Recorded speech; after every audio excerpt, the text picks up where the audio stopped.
Bonjour à tous. Aujourd'hui, je vais vous lire Chaperon rouge de Geoffroy de Pénard.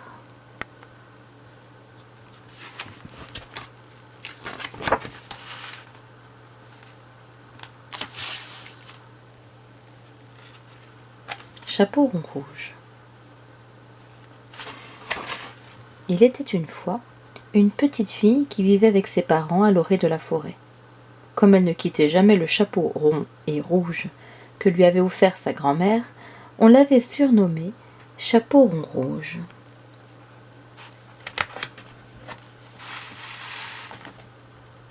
Un jour, sa mère lui dit « C'est la fête de Mère Grand aujourd'hui. Tu veux bien lui apporter ces 2 galettes et ce petit pot de beurre? Je sais qu'elle sera enchantée de te voir. » Chaperon rouge accepta avec plaisir. Elle adorait sa grand-mère.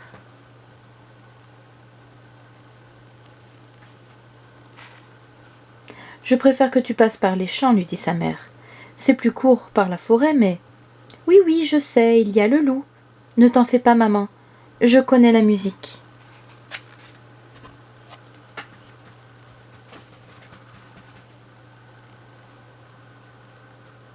Au bord de la route, Chaperon rouge tomba sur un grand chien gris, endormi contre une meule de foin.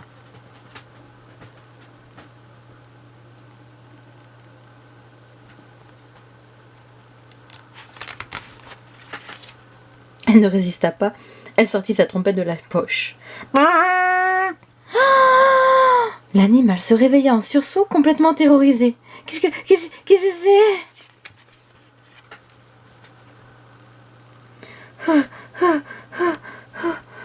Oh, la tête du chien. Oui, je sais, pas très sympa le coup de la trompette. Mais c'était plus fort que moi. Tiens, voilà une galette pour me faire pardonner.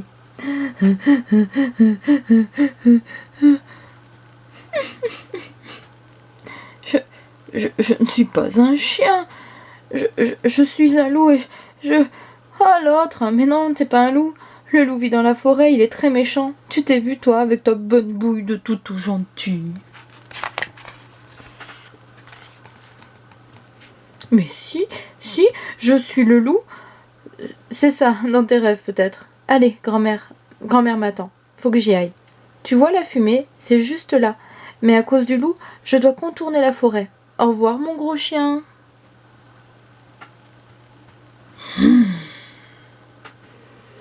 Le loup, car c'était bien lui, reprit peu après ses esprits. La petite peste! Oh, mon pauvre cœur! Mais elle va voir ce qu'elle va voir. Je vais lui en donner du gros tout gentil. Je m'en vais fourrer cette galette de la petite effrontée et puis la manger.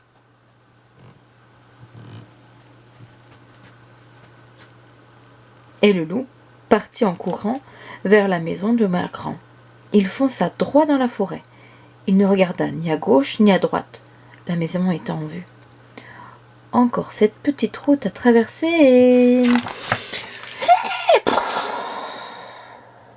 Bing! Une auto l'envoya valdinguer dans le fourré.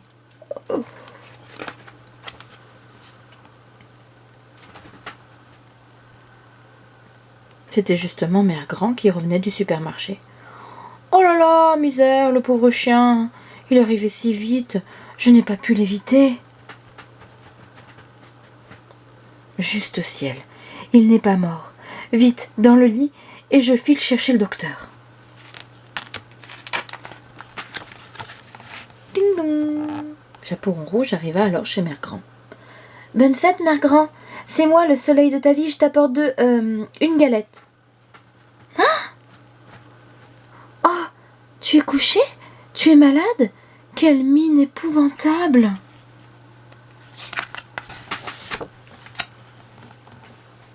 Mais non, c'est ce gros chien qui joue au loup. L'affreux, le misérable, il a mangé Mère Grand. Dire que je lui ai donné une galette. À ces cris, le loup ouvrit un œil complètement ahuri. Ding dong!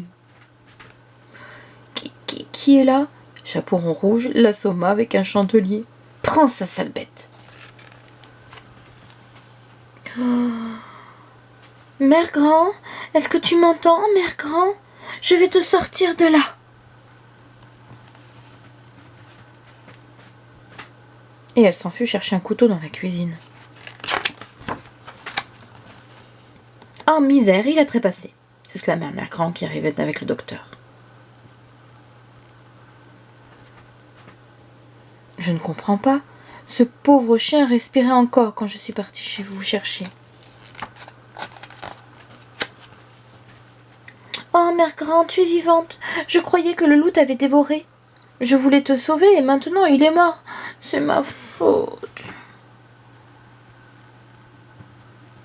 Doucement, doucement, intervint le docteur. Cet animal qui, soit dit en passant, n'est pas un chien mais un énorme loup, n'est pas mort. Je vais le soigner, mais il me faut un peu de calme.